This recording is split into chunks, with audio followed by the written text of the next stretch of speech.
Hello, and welcome to the third and final event in our mini-series of critical conversations on engineering and a just transition to net zero.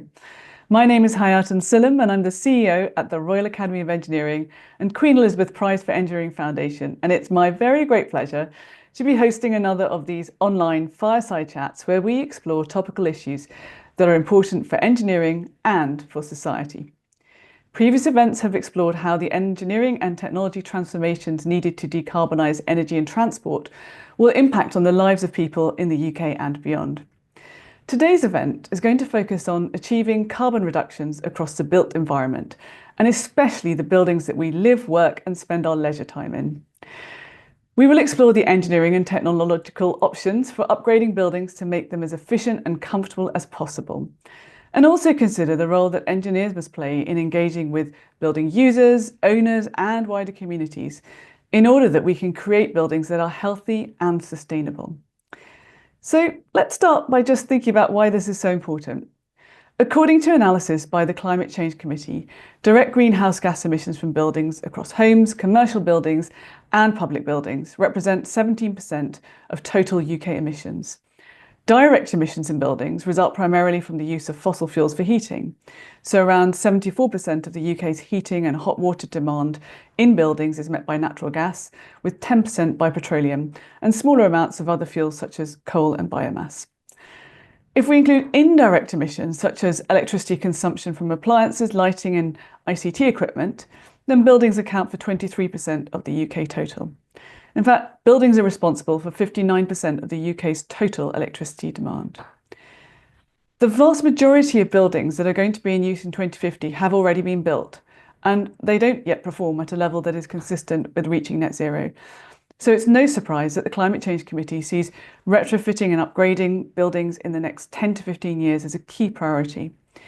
There's also growing evidence that the indoor environment within buildings has a significant impact on the health and well-being of occupants, including evidence that health impacts are not experienced equally, with higher levels of deprivation associated with higher risk of negative health impacts from indoor environments. The new government has promised a warm homes plan through which they're planning to invest an extra £6.6 billion over the Parliament to upgrade 5 million homes and provide support for investment in insulation, solar panels, batteries and low carbon heating. They've also committed to ensuring that homes in the private rented sector will meet minimum energy efficiency standards by 2030. And alongside this, there's of course a groundswell of community-based initiatives that aim to help building owners and occupiers to tackle these issues in pragmatic ways. However, efforts by previous governments and others have failed to stimulate the wide-scale adoption of such building upgrades, often due to complexity, cost, or failure to adequately communicate the benefits. And there are also questions and anxieties arising from earlier poorly delivered upgrades to properties that ended up compromising building safety, even in several cases leading to tragedy. So, in today's critical conversation, we're going to explore the issues involved in ensuring that we do have healthy, affordable and sustainable buildings, and ensuring that the way that we do this takes account of people's needs and preferences through public dialogue and engagement. And I'm delighted that we are joined by three expert panellists whose work and interests span the full breadth of these issues. Firstly, we have Julie Godefroy, Head of Net Zero Policy for the Chartered Institution of Building Services Engineers, CIBSE. Julie leads the work on CIBSE's Climate Action Plan, the Net Zero Carbon Building Standard, policy work and collaboration with other institutions. She's the author of CIBSE TM40, Health and Wellbeing in Building Services, and co-author of the recent Retrofit Revisit report, which evaluated 10 deep retrofits from about a decade ago. We're also joined by Tom Robbins, CEO of Switchee, a business that aims to improve the quality of life for people living in rented homes. Tom has spent his career in scale-up leadership roles and has been working with the housing sector since 2015. He believes in the power of technology to improve quality of life for residents whilst transforming the operating model for providers. And finally, we welcome Dr. Arianna Sdei. Arianna is an engineer, architect, researcher and sustainability specialist with 20 years of experience in design, retrofit and policy. An expert in energy and whole life carbon, she was previously research fellow for the University of Brighton on the Innovation for Renewal project, an award-winning venture that retrofitted 200 social houses in England and France. So thank you all for joining us. we're going to get started in a minute, but I just want to say to our audience, we would love you to get involved. So please do feel free to drop questions into the comments and we'll try and get through as many as we can. But we're going to start off with a bit of a scene setting. Excuse me, please. So a bit of scene setting amongst the panel. So if I could turn to you first, Arianna, what do we mean when we're talking about retrofitting of existing homes and buildings? Thank you, Hayaatun. In the context of the built environment, retrofitting existing buildings consists in the installation of new systems and components to improve the energy efficiency of these buildings, the comfort of the occupants, and to reduce energy bills. These measures include fabric upgrade with insulation and air tightness and ventilation, the replacement of existing building services like heating and hot water with more efficient ones, and the installation of renewable energy systems like photovoltaics or solar thermal and heat pumps. And it can also involve some innovations. Addressing the occupants' behavior with education and training is an essential part of the process because the way the occupants use the new systems affect and impact on the energy efficiency of the buildings. In housing, retrofit has traditionally targeted a reduction in heating demand because that's the highest load, but adaptation measures that combat overheating and the effects of climate change can also be part of future-proofing our housing stock. Thank you for just getting those basics down. I'm going to ask Julie if you want to add anything to that, and also maybe you could talk a little bit about our history so far, because of course it's not a new topic. There have been a lot of efforts, a lot of initiatives on retrofit, and I know that you've spent a lot of time looking at them. So Julie, what would you like to add to what Arianna has said, and why do you think we haven't made more progress? Thank you. I don't have anything to add to how Arianna described it. I think it's really perfect.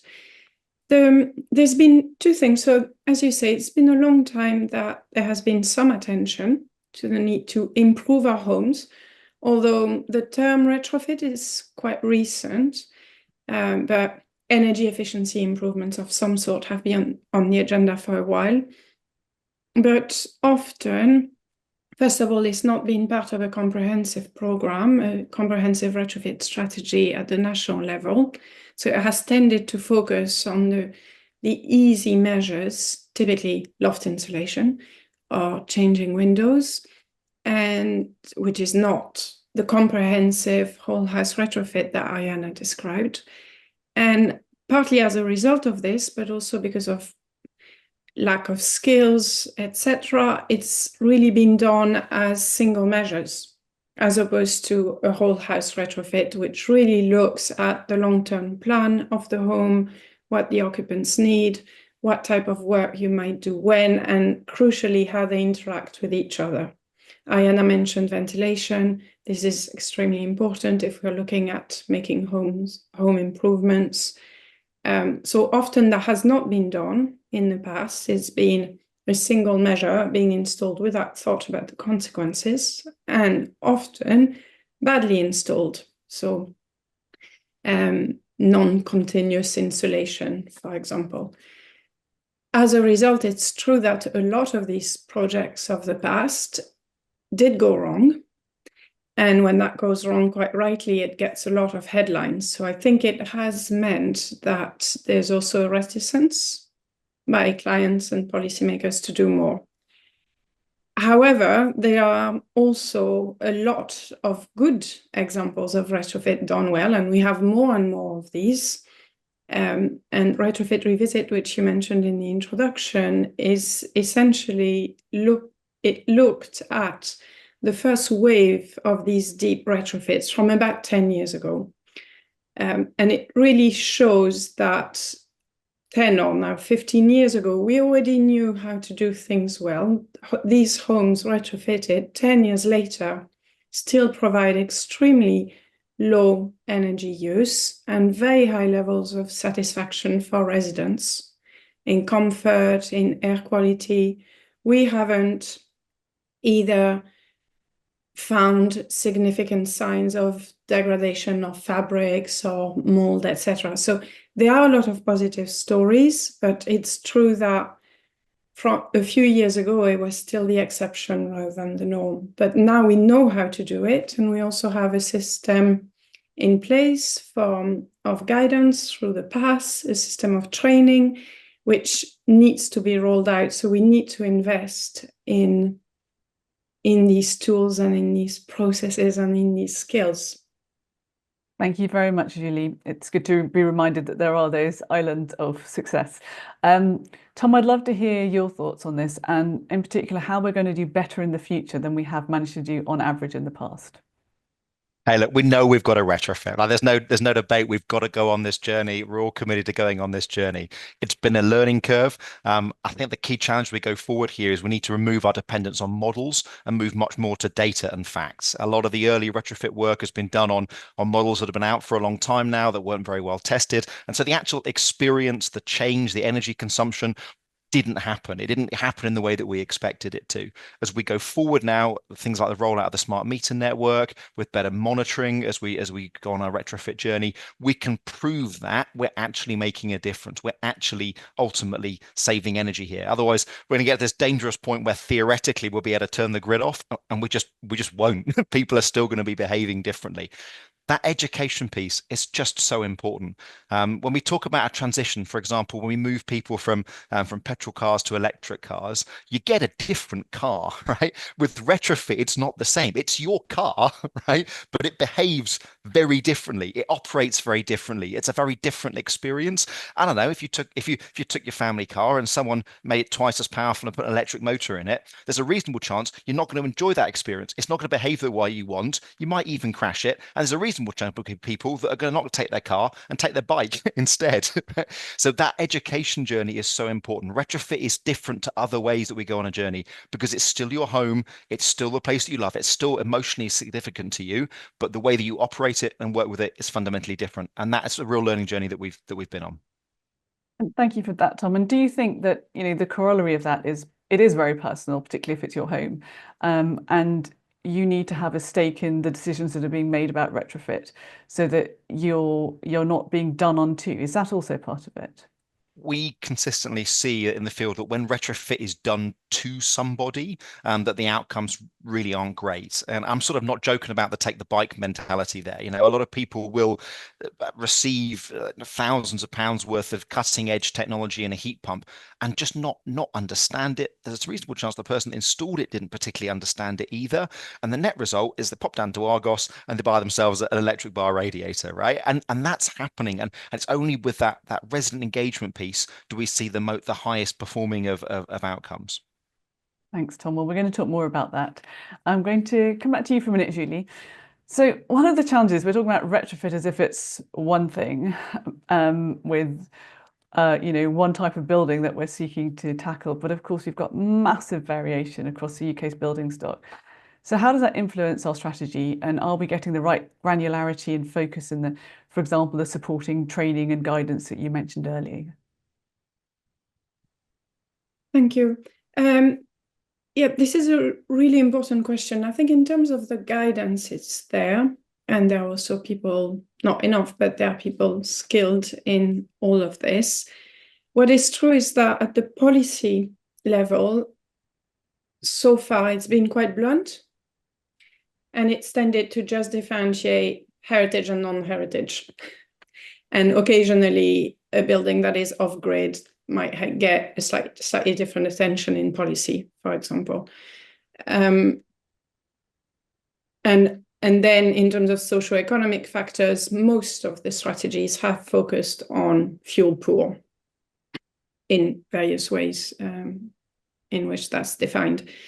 However, if we look at it, if we flip the question a bit and we think about the theme of that critical conversation, which is the transition to net zero in a just way, then what is it that we need to achieve at the stock level is much more important, and that should inform how we approach different parts of the stock.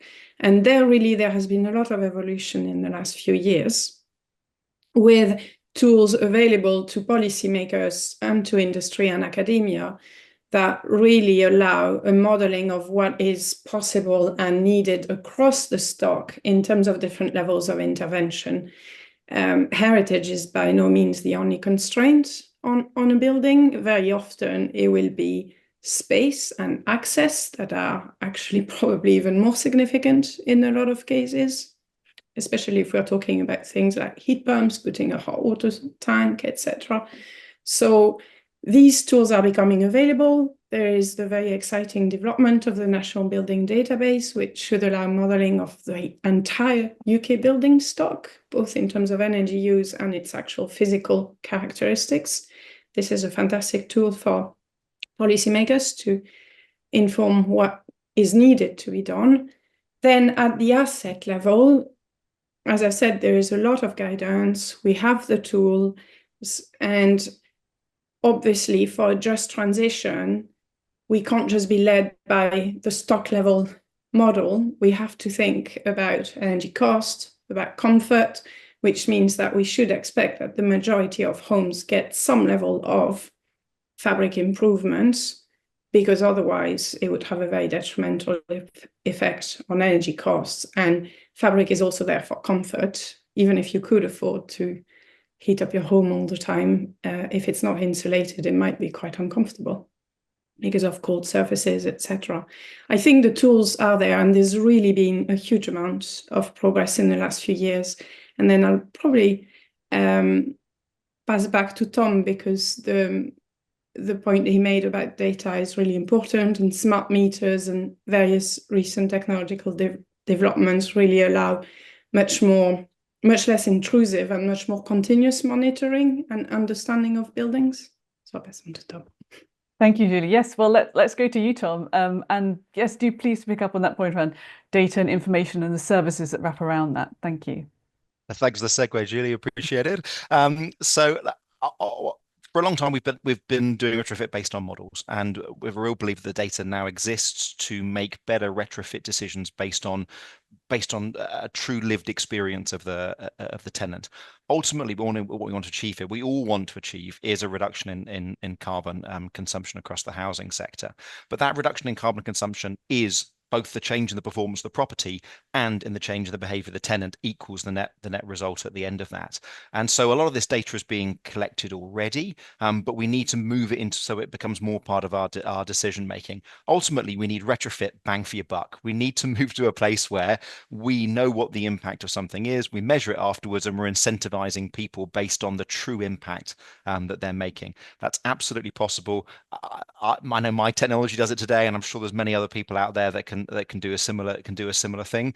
But those kind of real world, those learning algorithms, those true sort of experiential models, know that we will be able to achieve the outcome that we want to achieve. And that's collating data from things that we're doing every day. It's not additional. It's not, they don't need anything additional that isn't already infrastructure out there. Thank you very much, Tom. And I'm going to turn to Arianna in a second, because we've been talking quite a bit about the importance of community voice and the opportunity for communities to shape decision making in the context of this broad theme of critical conversations. And I'd love to hear your reflections, Arianna, on the role of community-based initiatives in the context of retrofit specifically. Thank you. Yes, I can bring my own experience of working as a research fellow for the Innovation for Renewal project. It was between 2010 2014, about 10 years ago, in fact. And at the time, it was the largest social housing retrofit project in the UK. We did 100 houses in Kent, in the southeast of England, and 100 houses in France, in the region of Pas-de-Calais. It was a cross-border collaboration, 6 million euros, Interreg-funded project between 2 housing associations and 2 universities. The aim was to reduce the carbon emissions by 80%, following on from the Retrofit for the Future competition that Julie mentioned earlier. The difference was that 60% was to be achieved with the use of technical measures, and the remaining 20% by a change in the occupants' behavior. So it's essential that the communities are engaged, because they can drive change from within, and also it's important to empower the communities to work towards improving their own life conditions. So Innovation for Renewal had a team of community engagement officers based within the community center in Russian and in Kent. And it involved 20 local schools, and 3,000 children were involved in neighborhood activities to raise their awareness on energy efficiency and low carbon measures. A green doctor visited these houses 3 times before, during, and after the projects to explain what the measures were going to be, and also to gather feedback from the residents and to discuss behavior changes that could help them reduce their energy use. Most importantly, I believe, 20 unemployed residents were employed by the project, working directly with the contractors, and about 140 residents were trained on retrofit installation and construction activities. In France, a prefabricated overcladding system was designed bespoke for the houses, and a supply air window was built inside this prefabricated system. And that was built in local factories by creating local skills and new jobs. This left a legacy to the communities and added social value to the project. Thank you, Arianna. It's good to bring this to life with a concrete example. Maybe concrete should not be the word I use for this topic. I actually would like to follow on from this and ask you, Tom, can we draw lessons from this and think about social housing as a particular focal point for retrofitting? Because I know this is an area that you spent a lot of time looking at. I'd love to hear your thoughts on what the opportunities and challenges are there. Thank you. Many of the retrofit initiatives have focused on people that struggle to pay for their heating bills, and many of those, a large proportion of those, live in social housing. So social housing, when it comes to this kind of bang for your buck impact, when we're talking about human impact, it's definitely an area that we want to focus on. I think, having operated in the social housing space, there are a number of challenges. The first is that there are a not insignificant proportion of social housing tenants who can't afford to pay for any heating. So spending £35,000 on retrofitting their property, if you can't afford for your heating before and you can't afford it afterwards, then you really have just sunk £35,000 worth of carbon for no real benefit. So the human element there, and making sure that we're supporting people at a first level, is very important. The second challenge there is around the education piece. Particularly, we've seen that you want to reduce the amount of air circulating or that warm air that's leaving a property, to make it more efficient. That's by far is going to save you the largest amount of money. But there is then a risk that you hermetically seal the property, and that the moisture doesn't leave. And so, and we see it in the news very much, that there's a lot of challenges with condensation, damp, and mold, and not just around sort of thermal bridging, but really just in the general context of the property changing so much and in a way that the resident didn't expect. So look, there is an engagement piece. There's a bit about understanding the property, it's understanding about the true usage of the tenant. But I do want to get quite excited about the potential here, because social housing really has the potential. Also, this is, excuse all the terrible engineering jokes here, to be an enormous battery, right? We are constantly we're spending a lot of money on the grid in creating batteries, and we're spending a lot of infrastructure on creating batteries. But if you look at social housing, for example, think of all the hot water tanks in social housing, right? If you could fill those hot water tanks with hot water at the most efficient time for the grid, which I say from a technology perspective we can do, right? You absorb a huge amount of energy, and you're able to leverage it to benefit those who need it most. So we've got this lovely offset. If we can work collaboratively, if we can make the technology work together, if we can leverage the potential of demand side response, that actually social housing, both in terms of the things like hot water, but also just in the fabric of the properties and the intelligent way in which we can heat them, can better use the resources that we have to benefit those that need it most. Thank you, Tom. That's an optimistic note. We're starting at audience questions, which is great. Please do keep them coming. We'd love to spend the time addressing the things that you would like us to. I've got plenty, but I'm going to actually bring in the first question from Nigel, which is that the reality of having retrofit work done is actually extremely disruptive to the household. How should we be motivating people to engage in retrofit and to go on that journey of behavior change that is involved in retrofit actually having the impact that we all hope it will? So I don't know, Arianna, would you like to come into this one first? I mean, in my experience, the engagement process went very well, was very straightforward. There were a lot of activities built around the project. Of course, a lot of a big team working on, there was a big team involved working on this project from the community engagement aspect. In social housing, as we said, it's traditionally been a very important topic, engaging with the community that live in these houses, and with the aim of not leaving everybody, no one behind, really, and to have the community on board, because in consultation processes, every time we do a big operation of this kind, it's essential to have the approval of the communities that live in these houses. So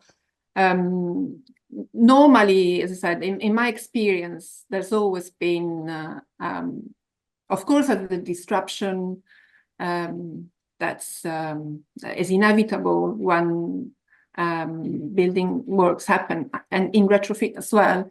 But if we can minimize the disruption, for instance, by installing a cellar wall insulation, which is, of course, dependent on the type of housing buildings that we are retrofitting or we are talking about, then if we can minimize disruption and work in phases, for instance, to minimize the disruption, then I always found that the communities are very willing to participate in these transformative projects.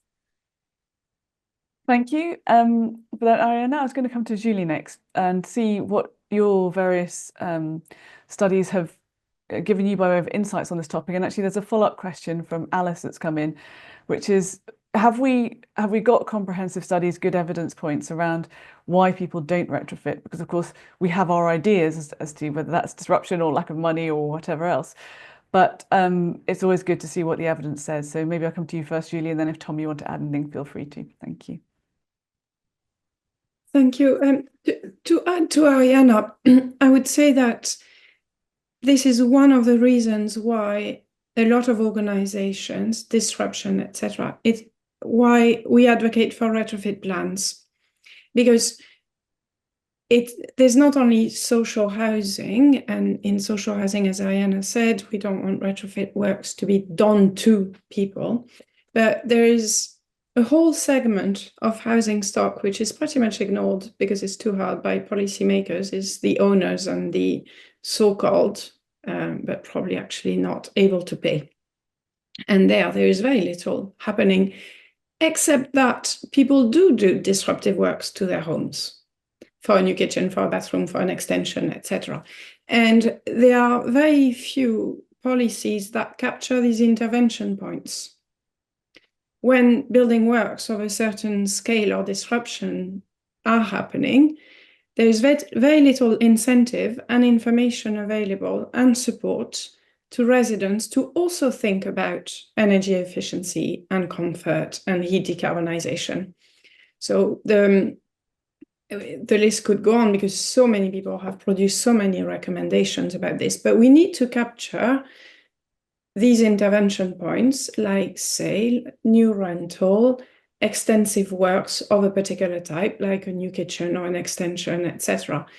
And in order for that to be captured and people to be ready when it happens, retrofit plans would be extremely useful. An EPC at the moment it is worth practically nothing in many cases because the quality is so poor. It's not informative and it's not well informed by a proper understanding of the home. So we at CIBSE have been advocating for a long time that there's obviously EPC reform, but any public money put into homes, even if it doesn't go to a full whole house retrofit should invest in producing a retrofit plan so that at least the owner and potentially the future owner or rentals have some sort of idea about the things they could be doing when it's less disruptive to them and when they have the capital available. Thank you, Julie. Really interesting points around, leveraging those intervention opportunities. So, Tom, anything you'd like to add to that? Well, for a long time now, the energy saving concept has been sold on cheaper bills. This will pay back to you because your energy bill will be less. Save money, insulate your home. But in a sustained period of rising energy prices, that hasn't been felt by people, and particularly people in social housing who felt they were promised a cost reduction don't appreciate that they've mitigated a significantly greater cost increase. Like that doesn't actually feel good in anyone's pocket. Where we've seen this work really well, and Julie, I completely agree with your approach on this. Typically, if you can help the resident understand what it feels like. So if often when there's one property's done up in the estate, and when you go into a well-insulated property, it feels different. It is a warmer, pleasanter, quieter place to be, and that ultimately that's what people really engage with. If you combine it with a new kitchen, that goes down really well too. So it's this: how do we take people on the journey, right? How do we get them there is really important. This doesn't feel like too much of an echo chamber, but our data, we collect data across knocking on 60,000 properties across the UK now. We see no correlation between EPC scores and the lived experience of the resident, and we're at a place now where this has to change. So much funding is based on EPCs. It's the same as your council tax. It was developed in the 80s. It's been iterated relentlessly ever since, and no one's got the confidence actually to chop it up and start again with what we actually need. But I'm starting to get on more of a political rant there. I think the point around grounding this in the reality of people's experience is a really important point, and that we can all buy into whatever our politics. I do want to actually sort of stay on a slightly political theme, really highlighting this problem we have about trust and confidence. So from Kath, we've got a question around the impact of the Grenfell Tower tragedy on communities' confidence in the cladding companies, local authority, those who are involved in decision making at the policy level, and then some of the challenges around implementing ULEZ. So how can we do a better job of bringing communities with us and, I suppose, delivering on the benefits that we promise will emerge from participating in these schemes? I don't know, Tom, since you were talking last, if you wanted to add anything on that before I go around to the others. Only that so much of that comes down to quality conversation, understanding what's going on. We find that if people have other problems that aren't being fixed, for example, Grenfell Tower, there's been long-term complaints about fire doors, long-term complaints about lifts, and yet when the council comes in and says, actually, we're going to spend all of our money insulating the property, you really struggle with buy-in, right? So people want to have the sort of the basics solved. And again, sort of segue back into Julie here, I couldn't agree. That kind of whole house approach is, these are all the things we're going to do, and this is why we're doing them in this order, means that you have that full stakeholder sort of engagement in the journey, rather than this kind of surprise of why are you painting it right? when the door doesn't work, right? I just fixed the door. It's definitely a real challenge. Thank you, Tom. Arianna or Julie, would either of you like to add anything to that? Arianna first, thanks. I really don't have much to add to that. I think it's, as we carry on working on overcoming these challenges in this decade towards 2030, naturally confidence will grow. Of course, there are many challenges associated to retrofit. We mentioned some of them. This, of course, is one of those. But we need to carry on working on overcoming these challenges together. Thank you, Arianna. And Julie, also you might want to pick up the additional question we've had from Richard regarding the ethics of retrofitting and what those issues are and how well they're being handled. Thank you. Thank you. So obviously there's the situation where retrofit is done to particular populations, and Arianna has talked about that, and community engagement and making sure that people understand what is happening. I think specifically to retrofit, it's really important to make sure that we manage expectations and that people understand what is going to happen, how disruptive it is going to be, and what the final home is going to be, i.e., how to operate it, because as Tom said, the reality is that some systems are more complex, or at the very least, they are very different from what people have been used to. So they need to understand what implications that means for them, for maintenance, etc. Heat pumps, mechanical ventilation. The other thing, and that's a bit of a bugbear to me, it's the notion of comfort take back. So we need to make sure that people understand that the home being more energy efficient is not quite the same as much lower energy use. In some cases it may be, but in many cases, homes that are not retrofitted, that are poorly insulated, are ultimately kept at lower temperatures because people can't afford to heat them up. And therefore, it's true that after the retrofit, people feel more confident to heat them at a warmer temperature. I'm not very comfortable with how sometimes that is portrayed, because it's seen as if people were now walking around barely dressed at jungle temperatures. I think the reality most of the time is that previously they were cold.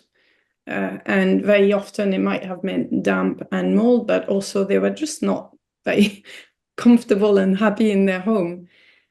So we need to, make sure they understand, make sure we understand what temperatures are being kept and what habits are being had before the retrofit, and how that might impact, as a result, the energy savings if people seek warmer temperatures after.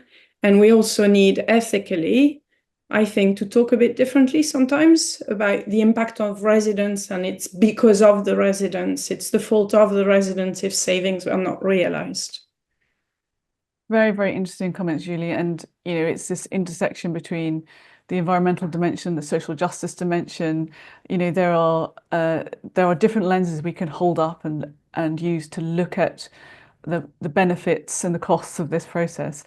Arianna, do you have any comments on this question around the ethics involved in retrofitting? Those words are not necessarily juxtaposed that often, but it's a really important question, and it's part of the Academy's interest, along with our partners across the engineering profession, because we recognise that engineers have a very important role in shaping people's lived experience, and we need to uphold the highest standards of ethical behaviour in everything we do. So translating what that means in different parts of our engineering community is really important. Have you got any reflections on what ethics mean in relation to retrofitting?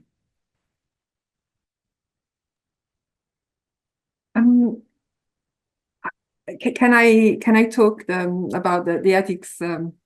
That's okay. Question a bit later. Just wanted, when Julie was talking, I was just thinking about the variation that we can find in different households, and even in social housing, for instance, in the houses in France that we retrofitted.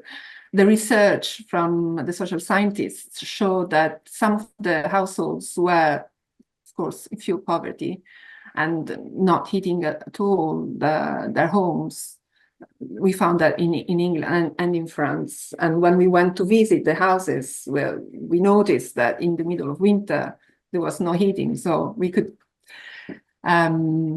feel that. And I remember we were wearing coats, heavy coats, when we visited the houses. But there was also a minority of households that were actually, even before the retrofit, heating the houses to a higher temperature than the standard that would be considered 20 degrees, the standard set point temperature in winter, 20, 21 degrees. So And we measured that. So the point was to bring those two extremes together into a middle way after the retrofit, so that so that all the residents could heat their homes to a comfortable temperature, comfortable enough to live their lives and their day-to-day lives, but without either wasting energy or suffering from lower temperature.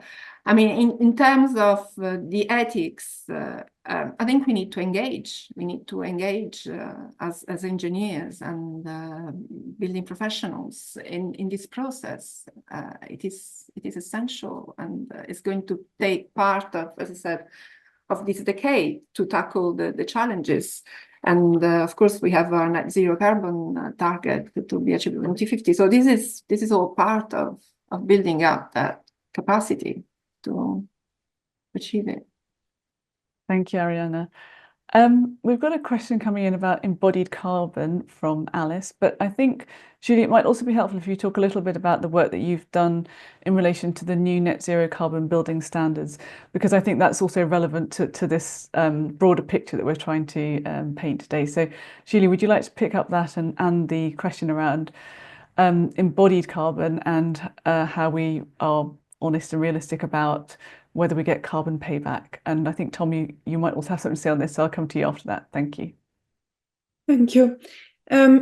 Yes, so the Net Zero Carbon Building Standard, which was recently launched as a pilot, is a very big industry collaboration, which is designed to put the UK built environment on a trajectory to net zero.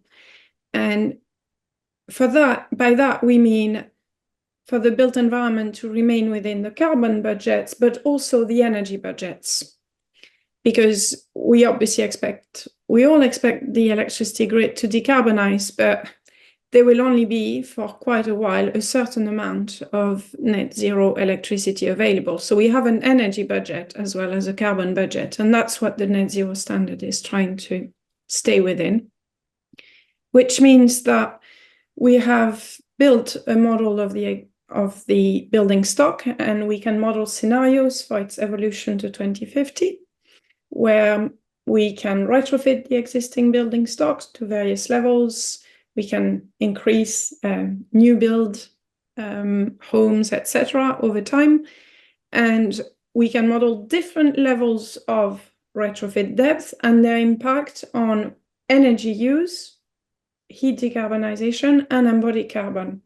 So it is, we are trying to balance essentially the embodied carbon expenditure in retrofit against the benefits we get back, not only in carbon, but also in energy. And obviously at the level of individual homes, the other massive benefit we've talked about is comfort. But there is certainly a balance to be had, but the payback is not only in carbon, it's also that we need to reduce our energy use.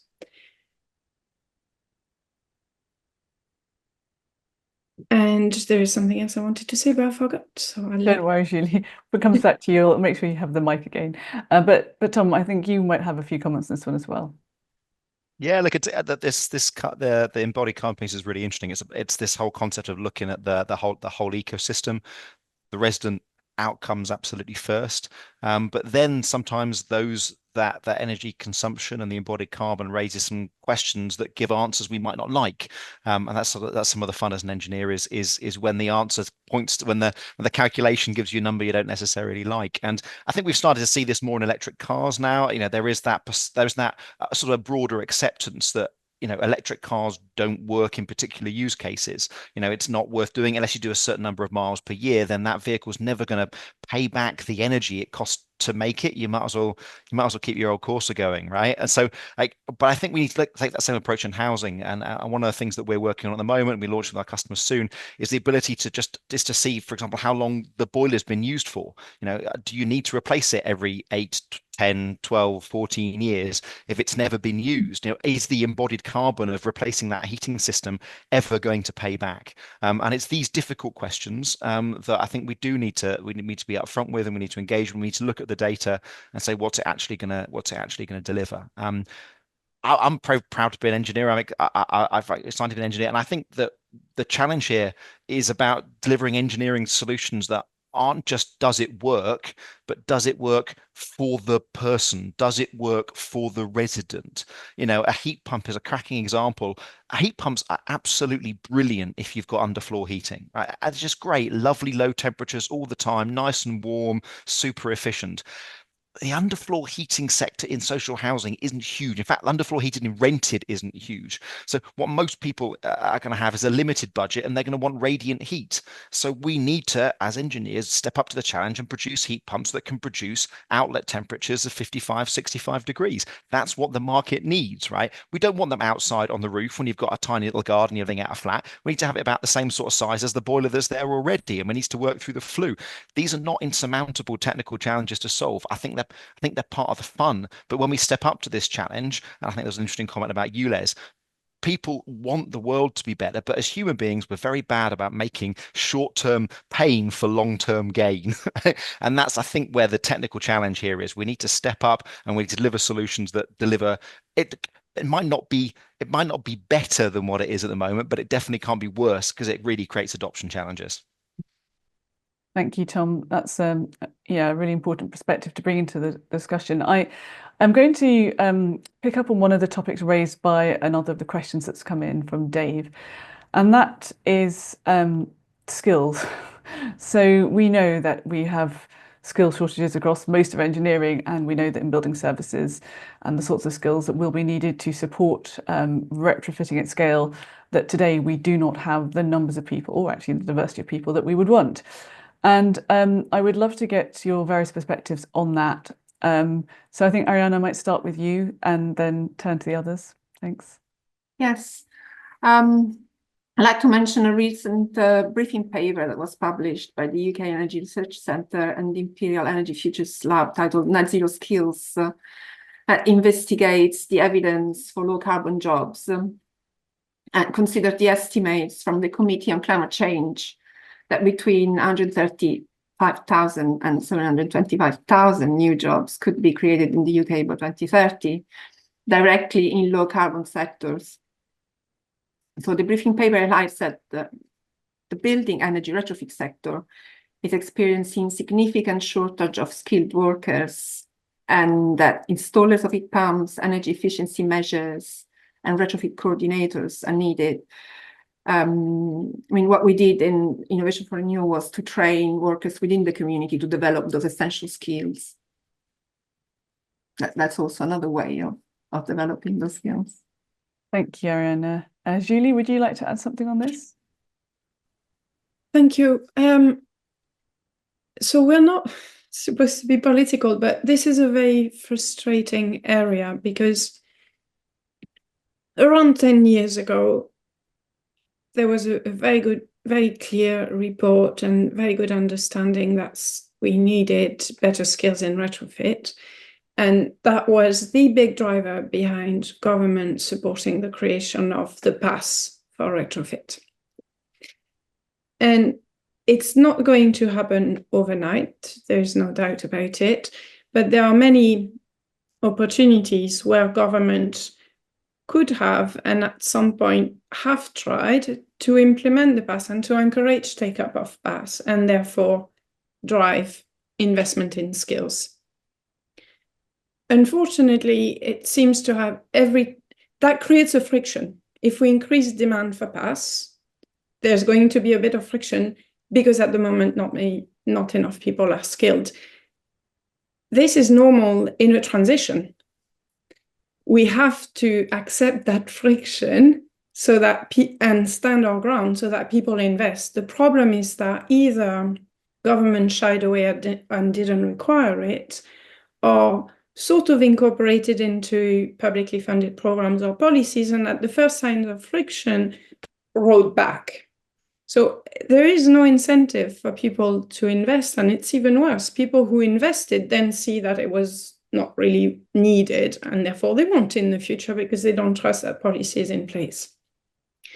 Now, it's been at least 10 years that we talk about this, and we always say, oh yes, it will take a few years. Well, there's been at least 2 cycles where we could have done it, and I really, really would like now public support at least to retrofit being associated with PASS and with a real drive for skills, not only the PASS, because otherwise in 10 years we will again say it's going to take 5 years for people to upskill. I feel your frustration, Julie. You're not alone. We're getting towards the end of the time. I would like to try and quickly squeeze in an answer to a subsidiary question from Dave about the opportunity to use retrofit to improve energy efficiency in collections of houses rather than on a house-by-house basis. And I wonder, Tom, if you'd like to make a quick comment on that. But I'm also going to give you a heads up that the final question I'd like to ask all of you is for one piece of advice or one change you would like to see happen that would help us to better get this balance between ensuring that we have the right outcomes for residents in terms of health and comfort and cost versus the societal level need to progress through this transition at a faster rate. So Julie's looking puzzled. Is that question clear enough, or do you want me to add any colour? Yeah, it's clear. It's a difficult question. Okay, so I'll phrase it once more. My question is how we get the right balance between the individual, the needs of individual residents in terms of warmth, comfort, energy costs versus the societal level need to move faster through this transition towards net zero. And so, Tom, you can mull on that whilst you're quickly answering Dave's question about opportunities to make these changes for groups of houses rather than on a house-by-house basis. Look, it's a huge opportunity. We've been involved in a number of schemes, particularly things like ground source heat pumps are much more efficient over larger areas. There's some fantastic UK-based engineering businesses delivering some real innovations. Social housing often can be a real beneficiary of that because you'll have estates and large blocks of houses. I won't get too political about right to buy and the damage that's done to delivering across large areas. But nonetheless, it is a huge opportunity. You can use technology in a different way. You can look at collectively across those buildings. I have to say, and it was raised in the question earlier, that we come back to that kind of Grenfell challenge, right? That was a whole property, a whole street in the sky style retrofit, where the key needs of the community weren't addressed first. So I come back to, yes, it is much more efficient. We can deliver a lot more bang for your buck, but we've got to consider, if you want to consider the whole building, you also need to consider the whole community. If it's okay, just to jump straight to your final question then, and it has been a repeated a point, I think, from all of us on the panel here today, is we've got to get rid of EPCs, right? We at the moment have it is, you would, if you started today, you wouldn't come up with EPCs. It's an old structure, and by allocating resources against EPCs and by using our entire measures as EPCs, we are both not going to deliver for residents, and we are not going to achieve the carbon reduction aim that we need. Now, I've heard a number of people say, well, it's better than nothing. I hear the better than nothing case, but I don't. It's still a pretty rubbish excuse, right? We do have the data now. We've got this smart meter rollout at scale. We've got some fantastic technology in the field. Let's look at true outcomes and use that data to deliver bang for your buck retrofit. We can do that today. We should be doing that today. Thank you very much, Tom. I'm going to go straight to Arianna. As we said, I think communication and engagement with communities is essential to bring the communities on board and with several activities. And of course, that's what I'd like to see happening more and more. I also like to mention that I think that there are a lot of opportunities, as Tom said, related to this topic, to retrofit. And that can be an opportunity to develop some creative solutions, some creative design solutions to really activate our creativity as professionals, built environment professionals, in the way we use our buildings and our existing buildings. Thank you very much, Arianna. Here's to that. And Julie, you get the last word. I'm not sure it's going to be a great last word. It is a very difficult question. I think most of the modeling shows that most of the stock is going to need intervention on the fabric side as well as heat decarbonization. Exactly how far it goes can be much more case by case. And this is where really residents need to be involved, because fabric is where there's a lot of potential disruption, loss of space, impact on the aesthetics, etc. So that needs engagement with the residents and a very specific understanding of the home. But because we know that in large majority that level of intervention is required, we do, as engineers and as policymakers, need to be much better equipped at showing the evidence, using the data to sell the benefits, because when it works well, heat pump and fabric improvements, it has wonderful outcomes for residents, and for some reason we're not very good at counteracting all the bad headlines, while actually the evidence is becoming available to make these arguments. Thank you very much for that, Julie. Well, I would like to thank all of you for a very stimulating discussion. This is a complex topic. It's a topic where we don't have simple answers, and it's probably the most personal topic of all the different angles that we've explored on a just transition to net zero. So thank you for everyone who's joined us as well online, and for the questions that you have asked. They have provoked some very interesting discussions. And if you have been inspired by this conversation to learn more, if you've got further comments about today's events, please do respond to the survey that's going to be posted in the chat and will be emailed to you after the event, because your feedback helps us to keep improving our events, and we will take it into account in the future. You can also catch up on the full series of critical conversations from this Engineering and a Just Transition to Net Zero mini-series. There'll be a link in the chat below, and you'll also be able to watch the other episodes on transport and energy. And just to explain that this is part of a piece of work that is ongoing at the Academy to ensure that we really can create those meaningful pathways through to a just transition. And so you will find that there's going to be additional material produced in the coming weeks and months, and it will be shared with you too. So thank you so much, and stay tuned for future critical conversations on LinkedIn. We will have a new mini-series coming from the new year and more information on its way very soon. But for now, thank you all for joining us, and have a very good rest of your day. Take care. Thank you.